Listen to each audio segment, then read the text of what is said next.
Nai-stress o pagod ka na ba? Gusto ko lang ipaalala sa'yo na kahit gaano ka ka-stress ngayon, wag na wag kang sumuko sa mga pangarap mo. Kailangan mong tandaan parati na magtiwala ka sa progress na nangyayari sa buhay mo. Kahit alam ko na minsan sobrang hirap at sobrang nakakapagod na din talaga. Magtiwala ka sa kakayahan mo.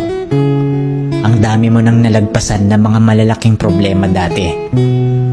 Ngayon ka pa ba susuko? Patuloy ka lang na lumaban.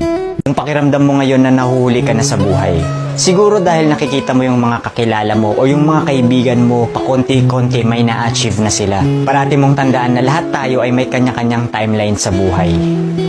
Hindi ka nahuhuli at hindi ka rin naman nauuna.